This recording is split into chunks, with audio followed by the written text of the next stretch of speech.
Hello, Americans.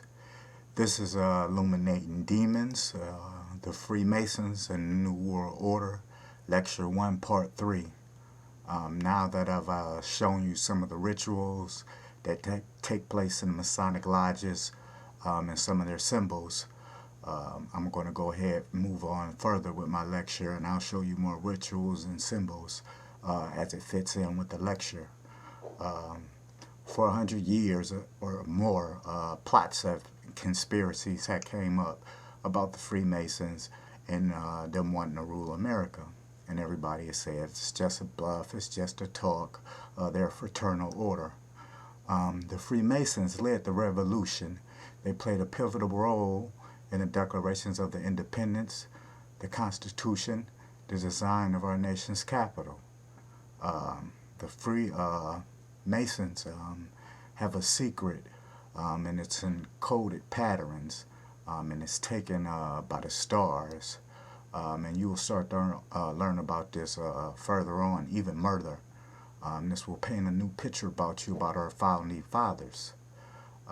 Washington, D.C., you know, is the one of the most photographic cities in the world.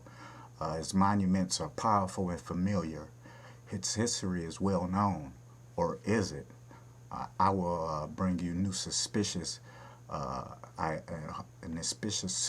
idea about the whole new Freemasonry reign. This Freemasonry is supposed to be a system of morality. There are over 200 free and accepted Masons in the U.S. and about 1 million or so in the Shriners Club. Now, Washington, D.C. is the basis of this new sacred order. The symbols and allegories are in plain sight. Benjamin Franklin was one of the first to join this occult. He went through one of those bizarre rituals I talked about and showed earlier in one of my presentations. He went through this ritual in 1731 in Philadelphia. These rituals goes back to the old Jewish origins, mainly the Kabbalah. It's about resurrection and death. A Mason has to die and become resurrected from the darkness into the light, so to speak. Once you have become a true master, then you become a quote-unquote an enlightened citizen. During the Boston Tea Party, Paul Revere, a Freemason, stepped to the lead. The Green Tavern of Boston was a well-known place, a meeting place for the Freemasons. They held a lot of meetings there about the Tea Party. Paul Revere, John Hancock, and Joseph Warren were members of that Freemason Masonic Lodge. That lodge didn't even have a meeting that night. In fact, in the minutes, it said they were involved with tea.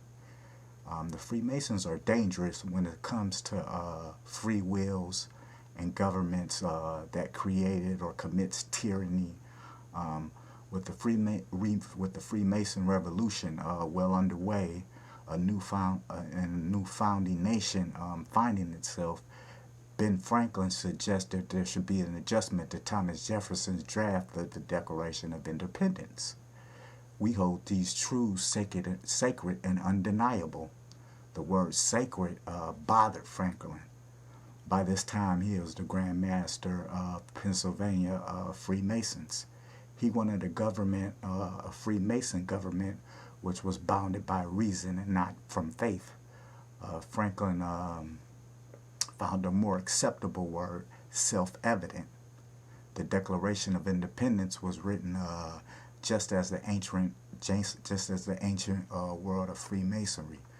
God still exists, but you don't emphasize the things that divide you about religion.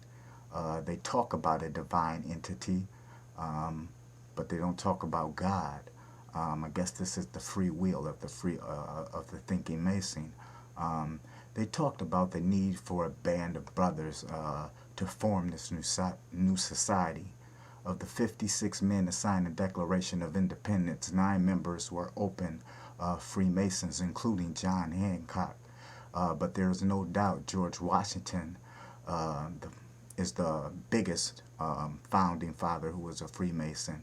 And the fact that he was a Freemason is of enormous significance. He joined when he was 20 years old. When he was sworn in on his Bible in 1789, it was a borrowed Bible from a Masonic lodge held by another Mason of this cult. By the way, I would like to let you know that George Herbert Bush actually was sworn in on this same exact Bible when he took his oath into office. I don't know if you knew that or not, but do your homework. So they had a unique opportunity to shape its nation. I'm going to bring more to you as far as some pictures and more of a lecture.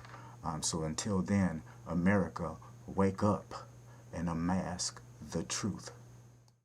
This is Hiram Abiff, a legend of Freemasons praying to two angels. Again, it's just a myth, but very influential to the Freemasons themselves. Coming up is a picture of Mason symbols with the all-seeing eye, the two pillars, the G, and I'll discuss the symbols in general. Here coming up is sort of a diagram of Freemasonry with Freemasons in the middle and the outer factions such as the Scouts Rite and the Knight Templars, which are on that. Coming up is your Masonic presidents, you know, our founding fathers, and I'll touch more about Benjamin Franklin first because he was most influential in helping George Washington win the Freemasons Revolution. This is him on the title of the Constitutions of the Freemasons. Coming up here is actual documentation of him becoming a Freemason. You may have to blow it up to actually read.